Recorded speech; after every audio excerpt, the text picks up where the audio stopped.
Hello friends, आज की इस क्लास में हम डिस्कस करेंगे दिल्ली पुलिस के जीके और जीएस का मॉक पेपर। इसके अंदर जितने भी क्वेश्चंस लिए गए हैं वो पिछले साल पूछे गए एग्जाम से हैं। बहुत ही इंपॉर्टेंट क्वेश्चंस हैं। इनको करने का एक मकसद ये है कि पहले तो हम ये समझ जाएं कि किस तरह के क्वेश्चंस पूछे जाते हैं, और कई बार ऐसा देखा गया है कि आपके क्वेश्चंस रिपीट भी होते हैं। तो आप अगर इन क्वेश्चंस को ढंग से सीख लेते हैं तो एक तो रिपीटिशन का काम खत्म हो जाएगा, ठीक, पढ़ा हुआ क्वेश्चन आपको एग्जाम के अंदर मिलेगा। दूसरा यह है कि आपने जीके और जीएस की तैयारी सब्जेक्ट वाइज किया होगा या फिर कर रहे होंगे, तो उस किए और कर रहे होंगे के दौरान आपको ये देखना है कि जो क्वेश्चंस इनके अंदर पूछे गए हैं उनमें से कौन कौन सा पार्ट आपने पढ़ लिया है और कौन कौन सा पार्ट आपका अभी रुका हुआ है या आपको पढ़ने की जरूरत है। तो वो जो क्वेश्चन है ना जो आपका रुका हुआ है वो बहुत इंपॉर्टेंट है जानना, क्योंकि कुछ चीजें कॉमन होती हैं जो हमेशा स्टूडेंट पढ़ के जाता है, लेकिन पास होने के लिए उन हिस्सों को भी टच करना बहुत जरूरी है जो ना तो पढ़ाया जाता है ना बताया जाता है, और वो एक एक्सेप्शनल चीजें हो जाती हैं। उसके बारे में हमें पता मॉक से ही चलता है। तो हम मॉक्स लगाएंगे, मॉक्स के हेल्प से जो क्वेश्चंस हमें पता चलेंगे कि भाई ये तो हमारे सेगमेंट से बाहर है, ये तो हमने पढ़ा नहीं, ना हिस्ट्री में, ना पॉलिटिक्स में, ना ज्योग्राफी में, लेकिन हमें इसको पढ़ने की जरूरत है। उसके क्वेश्चंस से आते हैं और उन्हीं क्वेश्चंस को करने की वजह से आपको सफलता मिलती है। तो ये तो क्लियर है कि आपको सब कुछ पता होना चाहिए, और उस पता करने के लिए आप जितना ज्यादा से ज्यादा जीके जीएस का मॉक लगा सकें वो जरूर लगाएं। चलिए आज के पहले क्वेश्चन से शुरुआत करते हैं और देखते हैं कि पहला क्वेश्चन किस पार्ट से आया हुआ है। जैसे क्वेश्चन है विच ऑफ द फॉलोइंग आर्टिकल्स। देखिए क्वेश्चन है आर्टिकल से आया हुआ है, ठीक है। अब आर्टिकल्स क्या है भाई? आर्टिकल्स आपका पॉलिटिकल साइंस का क्वेश्चन है, ठीक है ना, अनुच्छेद। तो विच of the following articles of the constitution of India declares that the supreme court shall be a court of record, shall be a court of record, है ना, इसको बी कर लीजिए। तो इसको कोर्ट ऑफ रिकॉर्ड भी कहा जाता है सुप्रीम कोर्ट को। ये किस अनुच्छेद के अंतर्गत आता है? तो इसका सही जवाब है अनुच्छेद 129। 129 का अनुच्छेद यह कहता है कि the supreme court of India shall be a court of record, ठीक है। तो ये ध्यान रखिएगा, आर्टिकल्स पॉलिटिकल साइंस में पढ़ाए भी जाते हैं, आपने पढ़े भी हैं, इनको बहुत ध्यान से पढ़ें। नेक्स्ट क्वेश्चन देखिए, एज पर द आर्टिकल 106, ये क्वेश्चन भी आपका पॉलिटिकल साइंस के आर्टिकल से आया हुआ है। एज पर article 106 of the constitution of India, who among the following determines the salaries of the members of either houses of the parliament। तो पार्लियामेंट में जो दो हाउसेज होते हैं, राज्यसभा और लोकसभा, इन दोनों सभाओं के जो सदस्य होते हैं उनकी सैलरी का जो डिसीजन होता है वो आर्टिकल 106 के अंतर्गत कौन लेता है? तो इसका सही जवाब है पार्लियामेंट, ठीक है ना। पार्लियामेंट सदनों के सदस्यों की सैलरी पर फैसले लेता है, ठीक है। नेक्स्ट क्वेश्चन की ओर बढ़ते हैं। The rate at which the central bank of any country borrows money from the commercial banks with in its on territories is called. वह दर जिस पर किसी देश का केंद्रीय बैंक अपने क्षेत्र के वाणिज्यिक बैंकों से धन उधार लेता है क्या कहलाती है? आप इसको इकोनॉमिक्स में भी डाल सकते हैं, बैंकिंग के पार्ट से भी ये क्वेश्चन है, ठीक है ना। तो इकोनॉमिक्स का ही है क्वेश्चन ये। इसका कहते हैं रिवर्स रेपो रेट, ठीक है ना। क्या?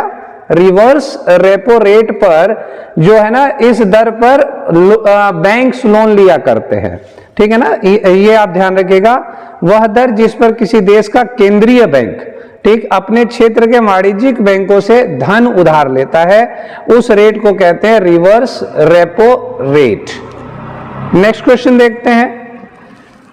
With which of the following sectors is the agency short named as CIBIL associated. ये भी इकोनॉमिक्स के पार्ट से है, ठीक है, बैंकिंग का पार्ट है ये। सिबिल नामक एजेंसी निम्नलिखित में से किस क्षेत्र से संबंधित है? Insurance sector, banking sector, automobile sector या फिर शुगर सेक्टर। आपने देखा होगा कि बहुत सारे लोग जब बैंक में लोन लेने जाते हैं तो बैंक वाले कहते हैं भाई साहब आपका जो लोन है ना वो सैंक्शन नहीं हो सकता। उसका रीजन ये है कि आपका सिविल खराब है। अब ये सिविल क्या होता है? सिविल एक ऐसी संस्था है, एक ऐसी एजेंसी है जो बैंकिंग सेक्टर्स के लिए रिकॉर्ड रखती है कि किसने बैंक से पैसा लिया और वो पैसा अभी तक उसने बैंक को नहीं चुकाया, जिसके कारण उसके सिविल को खराब माना जाता है और बैंक कहती है कि या तो पहले पुराना पैसा चुका दीजिए और उसके बाद ही हम आपको लोन दे पाएंगे, अदरवाइज हम आपको नया लोन नहीं दे पाएंगे। तो उसी को सिविल कहा जाता है। सिविल नामक एजेंसी जो है निम्नलिखित में से किस क्षेत्र से संबंधित है? तो इसका सही जवाब है बैंकिंग सेक्टर से, क्योंकि पूरी कहानी आपको समझाई गई कि सिविल क्या है। आप लोग छोटा मोटा लोन भी लेने जाते होंगे, मोबाइल भी खरीदने जाते होंगे, तो वहां पर सबसे पहले वो मोबाइल का दुकान वाला आपका सिविल स्कोर चेक करता होगा कि आपका सिविल कैसा है। अगर सिविल अच्छा है तो आपको लोन मिलता है, ठीक है, या फिर आपको लोन पर कोई वस्तु मिल जाती है। नेक्स्ट क्वेश्चन की ओर बढ़ते हैं। In the context of Indian agriculture the terms bewar, dahiya and podu are local names of. भारतीय कृषि के संदर्भ में बेवार, दहिया और पोडू शब्द किसके स्थानीय नाम है? प्रिमिटिव फॉर्म ऑफ कल्टीवेशन, खेती का आदिम रूप है क्या? स्पीसीज ऑफ काउ, गाय की प्रजाति है? स्पीसीज ऑफ बफेलोज, भैंस की प्रजाति? या वैरायटीज ऑफ सॉइल, क्या है इनमें से? तो इसका सही जवाब है प्रिमिटिव फॉर्म ऑफ कल्टीवेशन। क्या है? प्रिमिटिव फॉर्म ऑफ कल्टीवेशन, खेती का आदिम रूप है ये। तो ये आप देख सकते हैं, ठीक है ना। ये थोड़ा सा एक पार्ट आता है, बायो का पार्ट है। नेक्स्ट चलते हैं, अगला question. Which of the following inscriptions refer to the repairing of a lake name Sudarshan lake. निम्नलिखित में से किस शिलालेख में सुदर्शन झील नामक झील की मरम्मत का उल्लेख है? Hathi Gupha inscription of Kharavela, Allahabad prashasti of Samudragupta, Junagadh inscription of Rudradaman, या अहियोल इंस्क्रिप्शन ऑफ पुलकेशिन। सही जवाब है जूनागढ़ का लेख, ठीक है ना। रुद्रदामन द्वारा लिखवाया गया जूनागढ़ का लेख। इसके अंदर क्या कहा गया है? सुदर्शन झील की मरम्मत हुई थी, ठीक है ना। इस बात का जिक्र किया गया है और सुदर्शन झील जो है वो चंद्रगुप्त मौर्य यानी कि मौर्य डायनेस्टी के शासनकाल में इसको बनवाया गया था। नेक्स्ट क्वेश्चन की ओर बढ़ते हैं। Who among the following authored the book titled Barna Parichay. निम्नलिखित में से किसने पुस्तक का शीर्षक बर्ना परिचय लिखा है? ईश्वर चंद्र विद्यासागर, राजा राम मोहन रॉय, देवेंद्रनाथ टैगोर, या फिर रविंद्रनाथ टैगोर।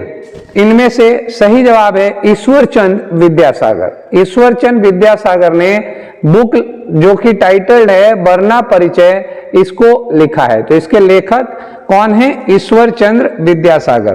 तो पुस्तक से संबंधित आप जरूर, बहुत सारी पुस्तक हैं, उनको आपको एक बार देखना ही होगा, ठीक। नेक्स्ट क्वेश्चन की ओर बढ़ते हैं। Two chamber heart is found in. दो कक्षीय हृदय पाया जाता है किसमें? क्रोकोडाइल में, मगरमच्छ में, स्कोलिडन्स में, लिजार्ड्स में, या फिर ह्यूमन्स में। तो इसका सही जवाब है स्कोलियोडॉन्स में, ठीक है ना। ये एक प्रकार की मछली है, वेल मछली की या शार्क मछली टाइप की एक प्रजाति है, बड़ी मछली की प्रजाति है। तो इसी के अंदर क्या मिलता है? आपको मिलता है दो कक्षीय हृदय। और ह्यूमन का क्या है? आपको पता है हृदय जो है ह्यूमन का वो 4 कक्षीय यानी 4 चैम्बर्ड हार्ट होता है। नेक्स्ट क्वेश्चन की ओर बढ़ते हैं।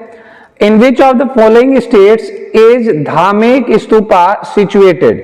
धामेक स्तूप निम्नलिखित में से किस राज्य में स्थित है? उत्तर प्रदेश, गुजरात, उड़ीसा, कर्नाटका। इनमें से कहां पर स्थित है? तो इसका सही जवाब है उत्तर प्रदेश में, ठीक। तो धामेक स्तूप जो है वो उत्तर प्रदेश में स्थित है। नेक्स्ट क्वेश्चन देखते हैं। Who among the following viceroys of India made the declaration known as August offer. निम्नलिखित में से भारत के किस वाइसरॉय ने अगस्त प्रस्ताव के नाम से घोषणा की थी? Lord Chelmsford, Lord Linlithgow, Lord Willingdon, या लॉर्ड रीडिंग। सही जवाब है लॉर्ड लिनलिथगो ने, ठीक है ना। अगस्त प्रस्ताव जो किया था वो लॉर्ड लिनलिथगो ने अनाउंस किया था, घोषणा इसकी की थी। अब आप लोग थोड़ा सा एडिशनल इसमें जरूर पढ़ लिया करें ये सब चीजें, क्योंकि अभी हम लोग सिर्फ फटाफट क्वेश्चन सेक्टर कर रहे हैं, क्वेश्चन सेगमेंट कर रहे हैं, मॉक्स कर रहे हैं, तो क्वेश्चन को फटाफट निपटा करके एक बार आपको इनको दिखाना है, रिवीजन कराना है, बहुत सारे मॉक्स करने हैं। तो आप इनमें से कोई भी चीज अगर नहीं आपको दिखती है तो आप उस हिस्से को जरूर पढ़ें। नेक्स्ट क्वेश्चन है, in the context of the human nervous system which part of the neuron receives information. मानव तंत्रिका तंत्र के संदर्भ में न्यूरॉन का कौन सा भाग सूचना प्राप्त करता है, ठीक है। तो इसमें ऑप्शंस हैं एक्शन, माइटोकॉन्ड्रिया, डेंड्राइट या फिर नर्व एंडिंग। तो इसका सही जवाब है डेंड्राइट। डेंड्राइट जो है ह्यूमन नर्वस सिस्टम विच जो है ना वो न्यूरॉन रिसीव्स इंफॉर्मेशन, ठीक है ना। तो जो इंफॉर्मेशन रिसीव करता है वो डेंड्राइट करता है, ठीक ना। नेक्स्ट क्वेश्चन की ओर बढ़ते हैं। In which of the following states is the chalcolithic culture site named Daimabad located. Daimabad नामक ताम्र पाषाणिक संस्कृति स्थल निम्नलिखित में से किस राज्य में स्थित है। ओडिशा, उत्तर प्रदेश, महाराष्ट्र या पंजाब। सही जवाब है महाराष्ट्र, ठीक है। हड़प्पा की साइट है, नॉर्थ, साउथ, ईस्ट, वेस्ट, ये मोस्ट पॉइंट्स हैं, इनको एक बार आप देखिएगा। इनको DAMS के नाम से जाना जाता है ना। दाइमाबाद, आलमगीरपुर, मांडा और सुतका गेंडोर, ठीक। तो महाराष्ट्र में जो है दाइमाबाद स्थित है। नेक्स्ट क्वेश्चन की ओर बढ़ते हैं। In which of the following provinces did the Chauri Chaura incident take place during non cooperation movement. असहयोग आंदोलन के दौरान चौरी चौरा की घटना निम्नलिखित में से किस प्रांत में हुई थी। यूनाइटेड प्रोविंसेस में, नॉर्थ वेस्ट फ्रंटियर प्रोविंसेस में, सेंट्रल प्रोविंसेस में या फिर ओडिशा में। तो इसका सही जवाब है यूनाइटेड प्रोविंसेस में, यानी कि यूपी में। पहले इसको यूनाइटेड प्रोविंसेस के नाम से जाना जाता था। नेक्स्ट क्वेश्चन की ओर बढ़ते हैं। In India, cultivation of which of the following crops is almost exclusively concentrated in southern states? Bharat में निम्नलिखित में से किस फसल की खेती लगभग विशेष रूप से दक्षिणी राज्यों में केंद्रित है। चाय की, बांबू की, कॉफी या फिर कॉटन की। तो इसका सही जवाब है कॉफी की, ठीक है ना। भारत में कॉफी की फसल जो है उसकी खेती लगभग विशेष रूप से दक्षिणी राज्यों में केंद्रित है। नेक्स्ट क्वेश्चन की ओर बढ़ते हैं। Who among the following was appointed as the defense minister in the interim government in 1946? ठीक, जो अंतरिम सरकार बनी थी निम्नलिखित में से किसे 1946 के अंतरिम सरकार में रक्षा मंत्री के रूप में नियुक्त किया गया था। तो इसका सही जवाब है, आप एक बार देख लेते हैं, सी राजगोपालाचारी, बलदेव सिंह, वल्लभ भाई पटेल या आसिफ अली। तो सही जवाब है इसका बलदेव सिंह। बलदेव सिंह जी हमारे पहले डिफेंस मिनिस्टर बने थे, है ना, जब भारत आजाद हुआ था, है ना। ये 52 तक रहे थे। पहले डिफेंस मिनिस्टर पूछे तो बलदेव सिंह, पहले प्रधानमंत्री तो जवाहरलाल नेहरू, पहले डिप्टी प्राइम मिनिस्टर तो सरदार वल्लभ भाई पटेल, ठीक है। इस तरह का पहला कंसेप्ट जो है थोड़ा आपको पता होना चाहिए। नेक्स्ट क्वेश्चन की ओर बढ़ते हैं। In which year did the Simon Commission come to India. Simon Commission किस वर्ष भारत आया। 1919, 1928, 1923 या 1925। सही जवाब है 1928 में साइमन कमीशन भारत आया, जिसके दौरान लाला लाजपत राय, आपको याद होगा, लाठीचार्ज के दौरान उनकी मृत्यु भी हुई थी, है ना। और उनका नारा भी था साइमन गो बैक। तो 1928 में साइमन कमीशन भारत आया। नेक्स्ट क्वेश्चन की ओर बढ़ते हैं। The genetically modified varieties of which of the following crops is allowed to be grown in India? निम्नलिखित में से किस फसल की आनुवांशिक रूप से संशोधित किस्म को भारत में उगाने की अनुमति है। ऑप्शंस है ब्रिंजल, कॉटन, बीटर गार्ड या बोटल गार्ड। सही जवाब है कॉटन, ठीक है। तो कॉटन को उगाने की भारत में अनुमति है, किसके अनुसार, आनुवांशिक रूप से, ठीक है। तो कॉटन इसका सही जवाब है। नेक्स्ट क्वेश्चन की ओर बढ़ते हैं। Which of the following is the target group of the scheme named PM Svanidhi. PM Svanidhi नामक योजना के लिए निम्नलिखित में से कौन सा लक्ष्य समूह है? स्ट्रीट वेंडर्स के लिए है क्या ये, लैंडलेस एग्रीकल्चर लेबर के लिए है, मार्जिनल फार्मर्स के लिए है, या डेयरी फार्मर्स के लिए है? किस किस को पता है? अगर किसी के इन सब क्वेश्चंस को एक बार करने के बाद ना आप कमेंट बॉक्स में जरूर बताएं कि 25 क्वेश्चंस में से आपके कितने क्वेश्चंस करेक्ट हुए। ठीक है, तो इसका सही जवाब है स्ट्रीट वेंडर्स। स्ट्रीट वेंडर्स के लिए पीएम स्वनिधि योजना लॉन्च की गई थी। नेक्स्ट क्वेश्चन की ओर बढ़ते हैं। Who among the following became the first chief minister of the national capital territory of Delhi in 1993? निम्नलिखित में से कौन 1993 में राष्ट्रीय राजधानी क्षेत्र दिल्ली के पहले मुख्यमंत्री बने? भाई दिल्ली का एग्जाम देने जा रहे हैं, इतना पता होना चाहिए। साहिब सिंह वर्मा, शीला दीक्षित, मदन लाल खुराना या सुषमा स्वराज? आप लोगों में से कितनों को ये पता है? कमेंट बॉक्स में जरूर मेंशन करें। सही जवाब है मदन लाल खुराना। तो 1993 में है ना दिल्ली के जो पहले चीफ मिनिस्टर बने वो मदन लाल खुराना बने थे। नेक्स्ट क्वेश्चन देखते हैं। In which of the following states is the Chitrakoot waterfalls on the Indravati river located? Indravati नदी पर चित्रकूट जलप्रपात निम्नलिखित में से किस राज्य में स्थित है? ऑप्शंस हैं छत्तीसगढ़, झारखंड, महाराष्ट्र या फिर उत्तर प्रदेश। सही जवाब है छत्तीसगढ़। तो क्या आपने देखा चित्रकूट वाटरफॉल जो कि इंद्रावती नदी पर है वो छत्तीसगढ़ में स्थित है। नेक्स्ट क्वेश्चन की ओर बढ़ते हैं। Which of the following Indian beaches is not found by the Arabian Sea? निम्नलिखित में से कौन सा भारतीय समुद्र तट अरब सागर द्वारा नहीं बनाया जाता है? देखिए एक ऐसा है जो नहीं बनाया जाता है, 3 ऐसे हैं जो बनाए जाते हैं। तो आपको वो भी ध्यान रहना चाहिए कि 3 जो है वो अरब सागर के द्वारा बनाए जाते हैं। तो इसको देखते हैं। कोवालम बीच, पालोलेम बीच, राधानागर बीच या वर्काला बीच? तो इसका सही जवाब है राधा नागर बीच। ठीक है, राधा नागर बीच जो है वो अरेबियन सी के द्वारा नहीं बनाई जाती, बाकी की जो बीच हैं वो अरेबियन सी के द्वारा बनाई जाती हैं। नेक्स्ट क्वेश्चन देखते हैं।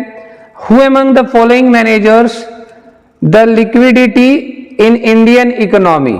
ठीक है, निम्नलिखित में से कौन भारतीय अर्थव्यवस्था में तरलता का प्रबंधन करता है? Reserve bank of India, union finance ministry, security and exchange board of India या इंडियन बैंक एसोसिएशन? तो इसका सही जवाब है reserve bank of India.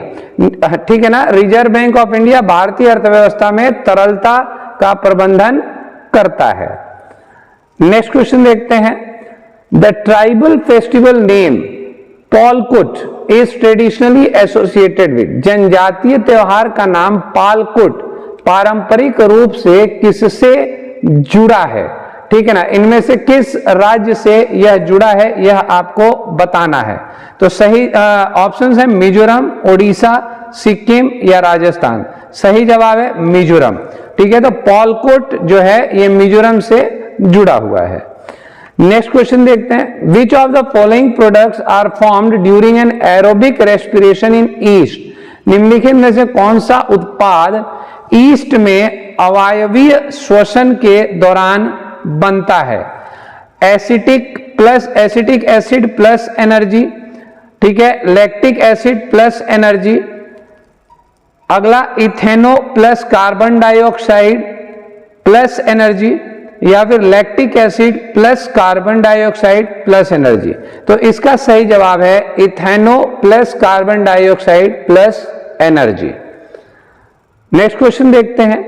Which of the following amendments to the Constitution of India put a cap on the number of ministers in the Union Cabinet? ठीक है, भारत के संविधान में निम्नलिखित में से किस संशोधन ने केंद्रीय मंत्रिमंडल में मंत्रियों की संख्या पर एक सीमा लगा दी? तो ऑप्शन है 69th, 74th, ठीक है, 91st या 83rd? सही जवाब है 91st अमेंडमेंट ने। ठीक है ना, तो भारत के संविधान में निम्नलिखित में से किस संशोधन ने केंद्रीय मंत्रिमंडल में मंत्रियों की संख्या पर एक सीमा लगा दी कि कितने मंत्री होंगे, वो 91st अमेंडमेंट था, 91वां। ठीक है, तो ये 50 क्वेश्चंस में से चुने गए 25 क्वेश्चंस हैं। ठीक, इनके अंदर कोई भी करंट अफेयर नहीं है। अगले 25 क्वेश्चन भी आपको लेकर आएंगे, जिसके अंदर आजकल के या फिर पिछले 3-4 मंथ्स के जो करंट अफेयर्स हैं वो उनको हम इंक्लूड करेंगे और देखेंगे कि आप अभी कितने लेवल तक तैयार हैं।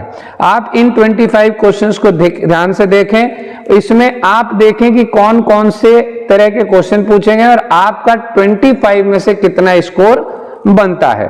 तब तक आप अपना ध्यान रखें, तैयारी एकदम जोर शोर दम के साथ लगाकर करते रहिए।